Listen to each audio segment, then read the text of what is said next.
Okay, today we will be starting Chapter 3, Section 4, which is Part B of Chapter 3, Slope and Rate of Change.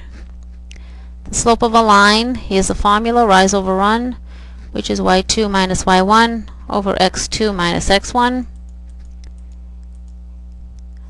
The slope increases as m is greater than 0. The slope decreases when m is less than 0.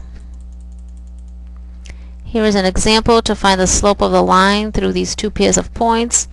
Applying your slope formula, y2 minus y1 over x2 minus x1, your final answer is negative 5 over 2, which is your slope. Slope-intercept form, the equation is y equals mx plus b, where m is your slope and b is your y-intercept. Given an equation y equals 3x minus 4, the slope is 3, and the y-intercept is 0, negative 4. Find an equation of the line with slope 2/3 and y-intercept 0, negative 5.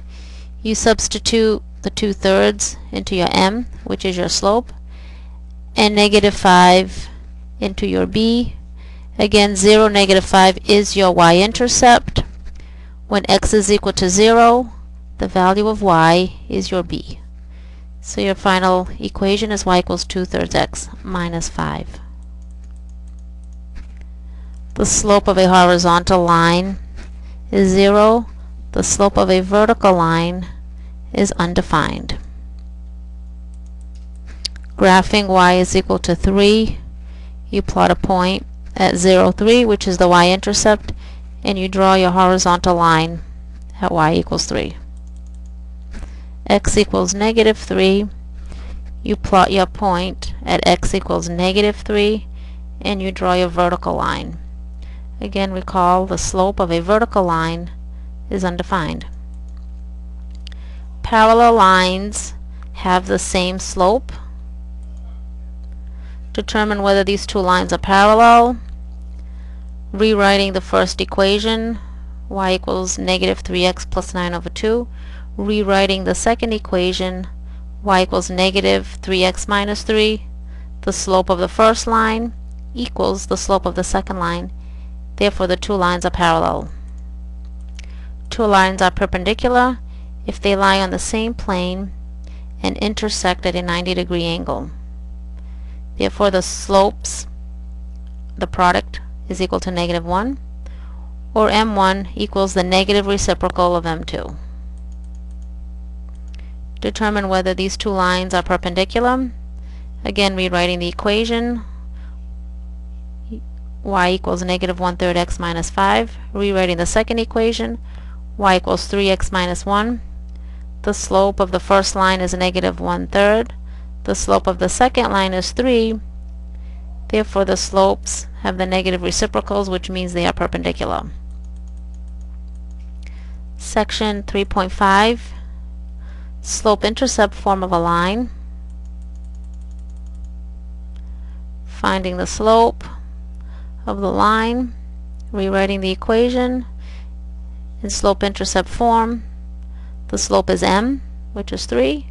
The y-intercept is b, which is 0, negative 5. Second example, finding the slope and the y-intercept. Again, rewriting the equation to y equals 1/3 x minus 2. Therefore, your slope is 1/3 and your y-intercept is 0, negative 2. The point slope form of the equation of a line is y minus y1 equals m times x minus x1, where x1 and y1 are the first points on the line. Find an equation whose slope is 5 and contains the point 4, negative 3. Substituting m, y1, and x1, your final equation is y equals 5x minus 23. Again, when x is not equal to 0, the value of y is not your b. Therefore, you have to solve. Another example, find the equation of the line passing through these 2 points. You first have to find your slope. Once you found your slope, Substitute the slope and the x1 and y1 into your equation and solve for y equals. Now with a word problem, using the point slope form, using an example, in 1990, Window World Incorporated has 50 employees. In 2005, the company had 85 employees. Let x represent the number of years after 1990 and let y represent the number of employees. The x coordinate is always your time, that is your independent variable, and your y here is the number of employees, which is your dependent. Assuming the relationship between years and number of employees is linear, write your equation. Part B, predict the number of employees for 2000. So your first step is finding your points when x equals 0, which represents 1990. 2005 represents x equals 15. So your 2 points are 050 and 1585. Again, the 0 represents the 1990. The 15 represents the 2005. Once you have your 2 points, you solve for your slope, which is 7/3, and then your y-intercept, which is your b, is the value of y when x equals 0. The value of y here is 50 when x equals 0, therefore that is your b. Your final equation is y equals 7/3 x plus 50.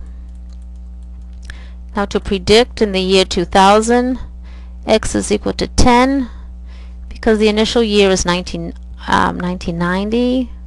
So 2000 minus 1990 gives you x is equal to 10, and that's you substitute 10 into your x in your equation, solving for y is equal to 73 employees in the year 2000. And that completes Chapter 3.